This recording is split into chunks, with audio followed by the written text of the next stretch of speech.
Good evening student, मैं अवनीश सिंह तोमर और आज हम पढ़ने वाले हैं जो जल होता है वाटर H2O उसके प्रमुख उपयोग। और यहां से वन लाइन क्वेश्चन आपका पूछा जाता है। इससे पिछली वीडियो में हम मुख्य रूप से पढ़कर आ चुके हैं कि कठोर जल यानी कि हार्ड वाटर और सॉफ्ट वाटर क्या होता है। भाई आपने वीडियो को पसंद किया, धन्यवाद उसके लिए। देखते हैं, देखो इस वीडियो में मुख्य रूप से जो जल होता है हमारा उसका प्रयोग कहाँ कहाँ किया गया है।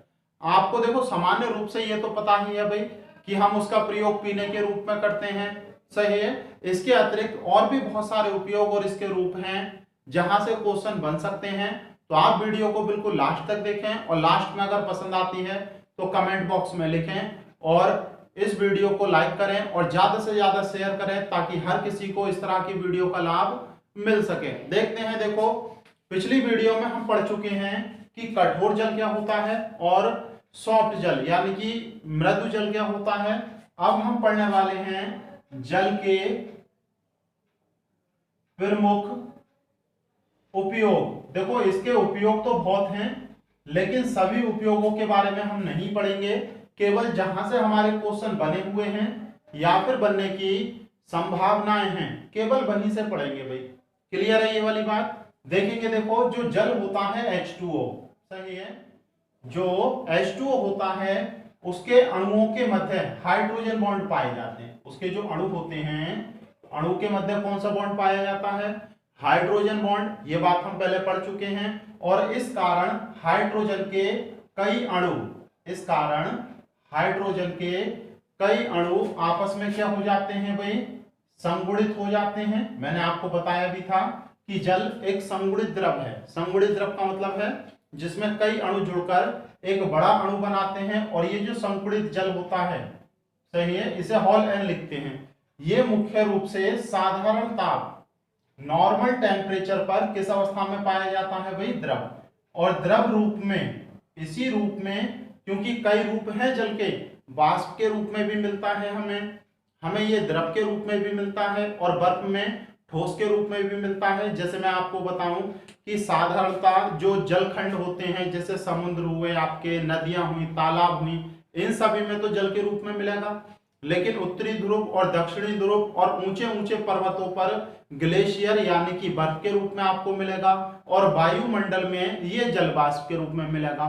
तो तीनों रूप आपको प्राकृतिक रूप से देखने को मिल जाएंगे। ऐसा नहीं है कि सोर्स ऑफ ह्यूमन के द्वारा बनाए गए हों, कि बर्फ सोर्स ऑफ ह्यूमन से बनाया गया हो या फिर बात सोर्स ऑफ ह्यूमन से। नेचुरली तीनों इसकी अवस्थाएं मिलती हैं हमें, लेकिन मुख्य रूप से जो आपकी द्रव अवस्था होती है जिसमें जल के H2O के कई अणु क्या रहते हैं भाई? संगुणित रहते हैं। इस रूप का प्रयोग हम पीने के लिए करते हैं। किसके लिए? पीने के लिए। और वो भी कौन सा रूप? बिल्कुल शुद्ध रूप। कौन सा रूप भाई? शुद्ध रूप। तो आप याद रखेंगे इसका जो द्रव रूप होता है शुद्ध रूप, उसका प्रयोग हम किसके लिए करते हैं भाई? पीने के लिए करते हैं। तो ये वाली बात आपको ध्यान रहेगी। लेकिन एक बात ध्यान रखना, जो हैंडपंप से हमें पानी प्राप्त होता है, हैंडपंप से जो पानी प्राप्त होता है उसमें कई अशुद्धियां मिलती हैं। उसमें कई अशुद्धियां, आपने नोट किया होगा इस बात को, जब जल को आप किसी बर्तन में गर्म करते हैं, जब जल को केतली में गर्म करें या किसी भगोने में या कुकर में, किसी में भी 2-3 बार आप गर्म करेंगे तो आप देखेंगे एक व्हाइट लेयर, सफेद परत उसके ऊपर जम जाती है। उसके ऊपर एक सफेद परत जम जाती है। तो वो जो सफेद परत होती है, आप याद रखेंगे, मैग्नीशियम और कैल्शियम, मैग्नीशियम और कैल्शियम के कार्बोनेट की होती है। किसकी होती है भाई? मैग्नीशियम और कैल्शियम के कार्बोनेट ये होते हैं। देखो ये मैग्नीशियम का कार्बोनेट होता है MgCO3 और ये कैल्शियम का कार्बोनेट होता है CaCO3। और एक बात ये भी ध्यान रखेंगे, ये जो कैल्शियम का कार्बोनेट है जब इसे गर्म किया जाता है, डेल्टा का साइन का मतलब है हीट करना, जब इसे गर्म किया जाता है तो ये CaO और CO2 में बदल जाती है। यानी कि गर्म करने पर उसमें से एक विशेष प्रकार की गैस निकलती है जो CO2 होती है। और जो चूना, ये होता है चूना, इसे बोलते हैं बिना बुझा चूना। क्या बोलते हैं भाई? बिना बुझा चूना। तो ये जो बिना बुझा चूना है वो भी आपको उसकी लेयर पर लगा हुआ दिखाई देगा। क्यों? क्योंकि जो कैल्शियम कार्बोनेट है वो गर्म करने पर अपने अवयवों में टूट जाता है और टूटने पर कैल्शियम ऑक्साइड और कैल्शियम कार्बोनेट बनाता है। बताओ, इतनी बात क्लियर है भाई सभी को? इतना क्लियर हो रहा होगा आपको। लेकिन इसमें जो अशुद्धियां होती हैं उन अशुद्धियों के शोधन के लिए आपने देखा होगा आपके एरिया में बड़े बड़े टैंक होते हैं भाई, जिनसे घरों में वाटर सप्लाई होती है, जिनसे घरों में वाटर सप्लाई होती है पाइपलाइन के द्वारा। तो उनमें जो जल होता है उसमें शोधन करने के लिए, उसका शोधन करने के लिए बहुत सारे केमिकल पदार्थों का यूज किया जाता है, कुछ बड़े स्तर पर और कुछ को छोटे स्तर पर। तो आपसे पूछा भी जाता है कि जल को शुद्ध करने के लिए, जल को शुद्ध करने के लिए मुख्य रूप से किसका उपयोग किया जाता है? तो बहुत सारी विधि, इसकी बहुत सारी विधि हैं और बहुत सारे पदार्थ हैं जिनके माध्यम से इसे शोधित किया जाता है। लेकिन आपसे एक या दो ही पूछे जाने हैं अभी, सही है? जैसे आपको लिखा हूं मैं पोटेशियम परमैंगनेट, पोटेशियम परमैंगनेट। तो आप याद रखेंगे पोटेशियम परमैंगनेट, इसका सूत्र होता है KMnO4। तो KMnO4 का प्रयोग जल के शोधन करने में किया जाता है या शुद्ध प्योरिफिकेशन में किया जाता है भाई। इसके अतिरिक्त होती है क्लोरीन, क्लोरीन मोस्ट इंपोर्टेंट है और मुख्य रूप से इसी क्लोरीन का प्रयोग बड़े बड़े टैंकों में किया जाता है, उसमें डाल दिया जाता है, नहीं तो फिर पोटेशियम परमैंगनेट को।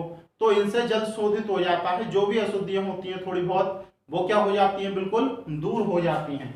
और इसके अतिरिक्त आप देखेंगे भाई क्लोरीन हो गया, कभी कभी फिटकरी का यूज भी कर लेते हैं, कभी कभी फिटकरी का आपको पता है। और कौन सी? पोटास। कौन सी फिटकरी?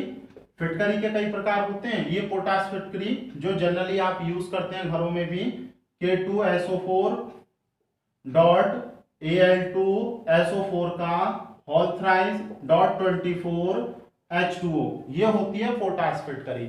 और देखो जिस जल में मृदा यानी कि मिट्टी, चिकनी मिट्टी, इस प्रकार की अशुद्धियां ज्यादा होती हैं, इस प्रकार की अशुद्धियां ज्यादा होती हैं, तो उसके शोधन में इसका ही प्रयोग किया जाता।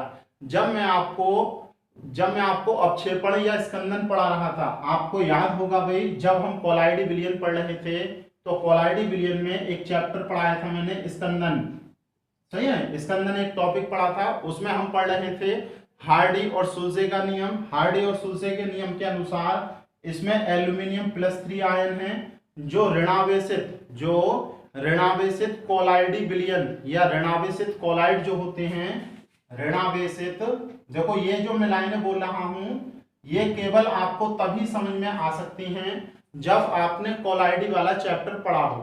तो अगर नहीं पढ़ा है तो कोलाइडी वाला चैप्टर पहले पढ़ लेना भाई, तब ये जो 2-3 लाइन मैंने बोली हैं ये आपको समझ में आ जाएंगे। स्कंदन Al+3 आयन होने के कारण जो ऋणावेशित कोलाइड होते हैं, ऋणावेशित कोलाइड कौन से होते हैं भाई? जैसे आपकी मिट्टी हुई, आपकी धूल हुई, ये सारी अशुद्धियां पृथक हो जाती हैं, ये सारी अशुद्धियां पृथक हो जाती हैं और इन्हें पृथक करने का जो प्रोसेस है वो स्कंदन या फिर अपक्षेपण कहलाता है। क्या कहलाता है भाई? स्कंदन या अपक्षेपण कहलाता है। तो ये 2-3 बातें आपको समझ में आई बहुत अच्छी तरह से। पूछा जाता है क्वेश्चन, नहीं तो मैं 2 लाइन में भी आपको लिखा सकता था, लेकिन मैंने आपको समझाया ताकि आप ज्यादा से ज्यादा चीजों के बारे में जान सकें। अब देखो अगला उपयोग क्या है इसका, आप देखें और समझें बहुत ध्यान से भाई। जैसे जो शुद्ध बर्फ होती है, दूसरा बर्फ के रूप में भी इसका प्रयोग होता है। देखो एक शुद्ध बर्फ होती है भाई जिसमें रोगाणु ना हो, यानी कि बिना रोगाणु के, सही है? सामान्यतः फ्रिज में हम जो बर्फ जमा लेते हैं उसमें रोगाणु पाए जाते हैं भाई, सही। लेकिन एक शुद्ध बर्फ जो बिना रोगाणु के हो और लगभग 2000 से 3000 वर्ष पुरानी हो, 2000 से 3000 वर्ष पुरानी हो। आप समझ पा रहे हैं? एक शुद्ध बर्फ हो जो बिना रोगाणु के हो और 2000 से 3000 वर्ष पुरानी हो, इतने समय से जमी हुई हो, तो इस प्रकार की जो बर्फ होती है उसे ब्लू आइस कहते हैं। क्या कहते हैं भाई? Blue eyes. तो आप लिख सकते हैं, देखो ब्लू आइस। और ये मुख्य रूप से आपको मिलती कहाँ है? मुख्य रूप से ब्लू आइस जो मिलती है ग्रीनलैंड में मिलती है भाई। कहाँ मिलती है? ग्रीनलैंड। अरे ग्रीनलैंड द्वीप आपने पढ़ा है भाई, अमेरिका के पूर्व में विश्व का सबसे बड़ा द्वीप जो है डेनमार्क के कब्जे वाला। तो ग्रीनलैंड द्वीप पर यह ब्लू आइस मिलती है 2 से 3 हजार वर्ष पुरानी, और इसमें कोई भी रोगाणु नहीं होता है, बिल्कुल शुद्ध बर्फ होती है। अब हम इसको क्यों पढ़ रहे हैं भाई? तो ये जो ग्रीनलैंड है इसे विकसित देशों को सप्लाई करता है। जितने भी विकसित देश हैं उन सभी विकसित देशों को इसे सप्लाई करता है। क्यों? क्योंकि इसका प्रयोग मुख्य रूप से विस्की बनाने में किया जाता है। किसके बनाने में? विस्की बनाने में किया जाता है भाई। तो याद रखेंगे, विस्की बनाने में शराब बनाने में मुख्य रूप से ब्लू आइस का प्रयोग होता है जो मुख्य रूप से कहाँ मिलती है? ग्रीनलैंड द्वीप पर, और यहीं से पूरे विश्व में विकसित देशों के लिए सप्लाई होती है। तो ये 2-3 बातें आपको समझ में आई होंगी। इसके अतिरिक्त एक रूप और होता है पॉलीवाटर। इसका एक रूप और होता है पॉलीवाटर। देखो पॉलीवाटर मैं आपको ऐसे ही समझा देता हूं। पॉलीवाटर कब प्राप्त होता है? जब बाल जो होते हैं हमारे केस, हेयर, बाल जो होते हैं हेयर, उसके आकार की नली से जो साधारण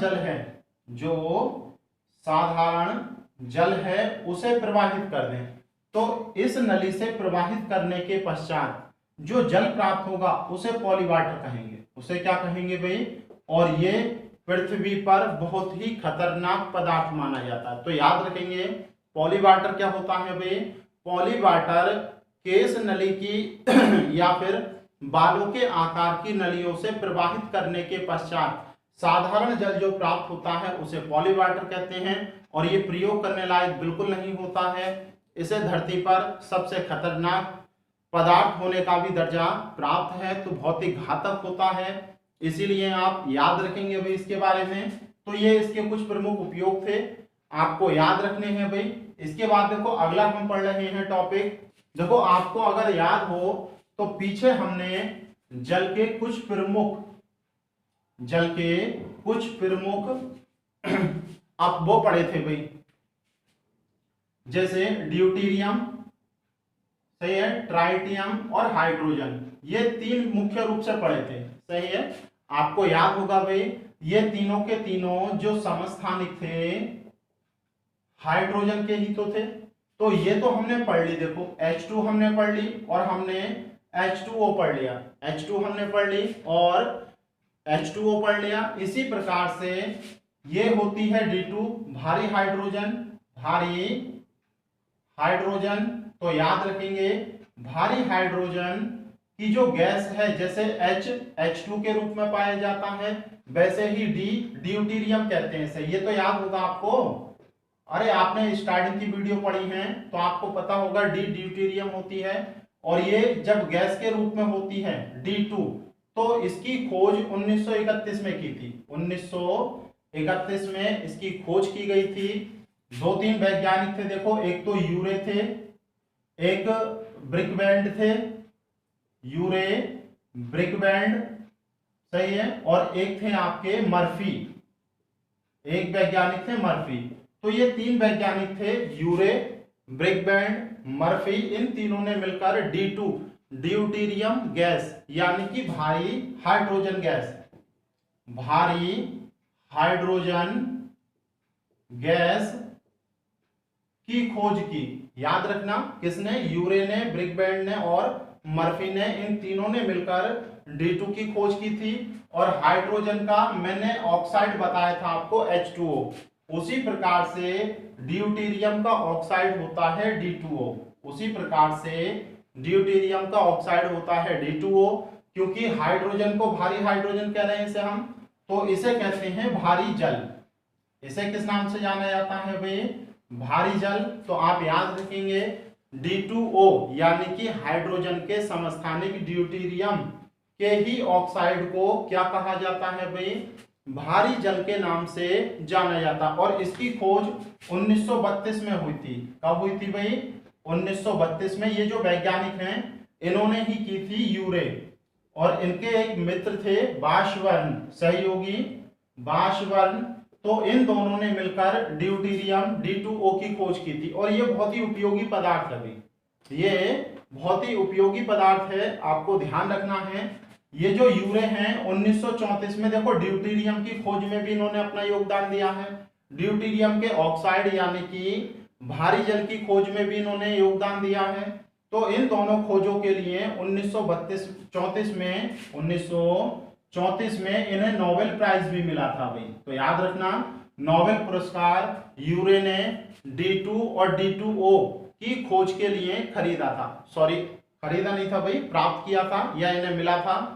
तो ये वाली बात आप समझ रहे हैं या नहीं? और एक बात और याद रखनी है आपको, ये जो D2O होता है कभी कभी इसका अणुभार पूछा जाता है, क्योंकि हम क्या लिख रहे हैं? भारी जल। अगर H2O के अणुभार की बात करें तो क्या होता है? आप देखो, एक हाइड्रोजन का परमाणु भार क्या होता है? एक। कितने हाइड्रोजन है? 2। और ऑक्सीजन का कितना होता है? 16। टोटल कितना हो गया? 18। यानी कि जो साधारण जल होता है उसका अणुभार कितना है? 18। क्लियर है? अब इसका देखेंगे। देखो मैंने आपको बताया था इसका अणुभार 1, सॉरी परमाणु भार इसका 2, और इसका कितना होता है? 3। 1 2 3। तो ड्यूटेरियम का परमाणु भार कितना है? 2। तो देखो 1 का 2 हो गया, 2 का कितना हो गया? 4, और 16 ये है, तो टोटल कितने हो गए? 20। तो ये वाली बात याद रखनी है कि भारी जल D2O का जो अणुभार होता है वो कितना होता है भाई? 20 होता है। कितना होता है? 20। एक लाइन और महत्वपूर्ण पूछी जाती है इससे, कि जो साधारण जल होता है, कि जो H2O होता है, अगर इसके 6000 भाग लें, अगर इसके 6000 भाग लें, तो इसमें से एक भाग, तो इसमें से एक भाग किसका प्राप्त होगा आपको? एक भाग भारी जल का। तो ये लाइन याद रख लो बिल्कुल अच्छी तरह से, क्वेश्चन पूछा गया है कि H2O साधारण जल के 6000 भाग में एक भाग किसका होता है? D2O का होता है। किसका होता है भाई? D2O का। तो ये बात क्लियर हो रही है, ये क्वेश्चन पूछा जाता है भाई। D2O भारी जल क्या होता है? D2O ड्यूटेरियम का ऑक्साइड होता है। और इसकी खोज किसने की थी? यूरे और बाशवर्न ने। इतना क्लियर है? देखो इसका एक उपयोग पूछा जाता है आपसे, बहुत महत्वपूर्ण उपयोग है, और आगे उसकी डिटेल हम पढ़ेंगे भी। जो आपने नाभिकीय विखंडन पढ़ा है यूरेनियम पर, जब न्यूट्रॉन की बौछार की जाती है, यूरेनियम पर जब न्यूट्रॉन की बौछार होती है तो यूरेनियम 2 छोटे छोटे टुकड़ों में टूट जाता है और अपार ऊर्जा आपको प्राप्त होती है। तो यूरेनियम से विद्युत ऊर्जा भी बनाई जाती है। तो वो जो नाभिकीय विखंडन अभिक्रिया होती है, वो जो नाभिकीय विखंडन अभिक्रिया होती है, उसमें न्यूट्रॉन की गति को कम करने के लिए, गति को कम करने के लिए इसका प्रयोग होता है। तो याद रखेंगे, न्यूट्रॉन की गति को कम करने के लिए नाभिकीय विखंडन अभिक्रियाओं में, नाभिकीय विखंडन अभिक्रियाओं में किसका प्रयोग किया जाता है भाई? हैवी वाटर यानी कि भारी जल। और इसीलिए इसे न्यूट्रॉन मंदक कहते हैं। क्या कहते हैं भाई? न्यूट्रॉन मंदक। न्यूट्रॉन मंदक का मतलब है न्यूट्रॉन की गति को कम करने वाला, न्यूट्रॉन की गति को कम करने वाला इसका प्रयोग किया जाता है भाई। अब तो क्लियर हो रही होंगी ये बातें। देखो ये जो ड्यूटेरियम है थोड़ा सा भारी होता है हल्के जल से, इसीलिए इसका जो हिमांक है वो भी ज्यादा होता है। देखो हम जानते हैं H2O, देखो मैं आपको थोड़ा सा बता दूं इसके बारे में। जैसे H2O मुख्य रूप से 0 डिग्री सेंटीग्रेड पर जम जाता है। H2O मुख्य रूप से 0 डिग्री सेंटीग्रेड पर जम जाता है, लेकिन ये 3 डिग्री से भी ज्यादा, लगभग 3.4 डिग्री सेंटीग्रेड पर जमता है। सही है? तो इसका हिमांक ज्यादा होता है भाई। इसके अतिरिक्त अगर क्वथनांक की बात करें तो 100 डिग्री सेंटीग्रेड पर ये उबलने लगता है। 100 डिग्री सेंटीग्रेड पर जल उबलने लगता है। लगभग ये 101 पॉइंट समथिंग पर उबलना शुरू करता है। सही है? और इसका जो साधारण जल होता है हाई डेंसिटी किस पर होती है भाई, 104 डिग्री सेंटीग्रेड पर। हाई डेंसिटी उच्च घनत्व किस पर होता है, 4 डिग्री सेंटीग्रेड पर। लेकिन D2O का जो उच्च घनत्व होता है 11 डिग्री सेंटीग्रेड से भी ऊपर टेम्परेचर पर होता है। तो बहुत सारी चीजें दोनों की अलग हैं, भारी है इसलिए सारे गुण इसके क्या हैं भाई, भिन्न हैं। एक चीज और याद रख लेना, जबकि इसका डाई इलेक्ट्रिक स्थिरांक कम है, इसका जो डाई इलेक्ट्रिक स्थिरांक होता है, डाई इलेक्ट्रिक स्थिरांक वो कम होता है भाई, किससे, इससे। डाई इलेक्ट्रिक स्थिरांक मैंने बताया था भाई, जल जो होता है उसे यूनिवर्सल सॉल्वेंट बोलते हैं। क्या बोलते हैं, यूनिवर्सल सॉल्वेंट, यानी कि अधिक से अधिक चीजें इसमें घुल जाती हैं। लेकिन इसका डाई इलेक्ट्रिक स्थिरांक कम होता है, यानी कि पदार्थों को अपने अंदर घोलने की इसकी जो क्षमता होती है वो साधारण जल से कम, यानी कि साधारण जल में ज्यादा से ज्यादा चीजें घुल जाएंगी, जबकि इसमें कम से कम चीजें घुलती हैं। तो इतना क्लियर है। एक दो लाइन और बता रहा हूं, वो और याद रख लेना भाई आप थोड़ी सी, कभी कभी पूछ लिए जाते हैं कि जो साधारण जल है उसके स्थान पर, साधारण जल जो है उसके स्थान पर अगर जैव रासायनिक अभिक्रियाओं में किसका प्रयोग करें हम, हैवी वाटर का, किसका प्रयोग करें भाई, हैवी वाटर का, तो क्या इफेक्ट पड़ेगा, क्या प्रभाव पड़ेगा। तो आप याद रखना कि अगर आपने H2O के स्थान पर किसका प्रयोग कर लिया, D2O का, तो इसकी गति, इसकी अभिक्रिया करने की जो गति है, अभिक्रिया करने की जो गति है वो मंद होती है। क्या होती है भाई, D2O की साधारण जल की अपेक्षा गति करने की, अभिक्रिया करने की जो गति है वो क्या होती है, मंद। तो अगर आपने इसके स्थान पर इसका प्रयोग कर लिया तो शरीर की जो अभिक्रियाएं हैं वो क्या हो जाएंगी, असंतुलित। क्या हो जाएंगी भाई, असंतुलित। तो याद रखना इसका प्रयोग कभी भी पीने के रूप में नहीं करते हैं। ये पहला उपयोग हो गया भाई ये पहला उपयोग हो गया। इसका दूसरा उपयोग देखते हैं। देखो इसका जो दूसरा उपयोग है, जो दूसरा हानिकारक उपयोग है कि पेड़ पौधे जो होते हैं, पेड़ पौधे उनकी वृद्धि नहीं होती इसकी उपस्थिति में।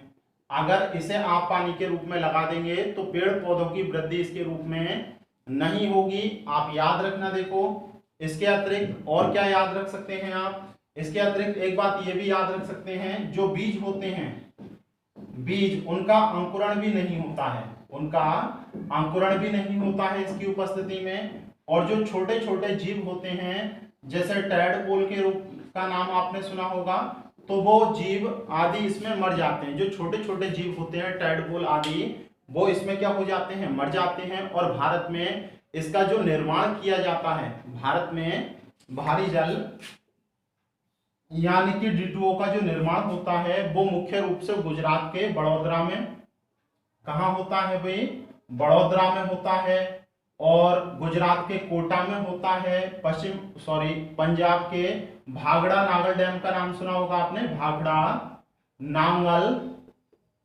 डैम यहां पर होता है भाई। तो ये प्रमुख स्थान है, बड़ौदरा, आपका कोटा, भाखड़ा नागल डैम, यहां पर मुख्य रूप से D2O का निर्माण होता है।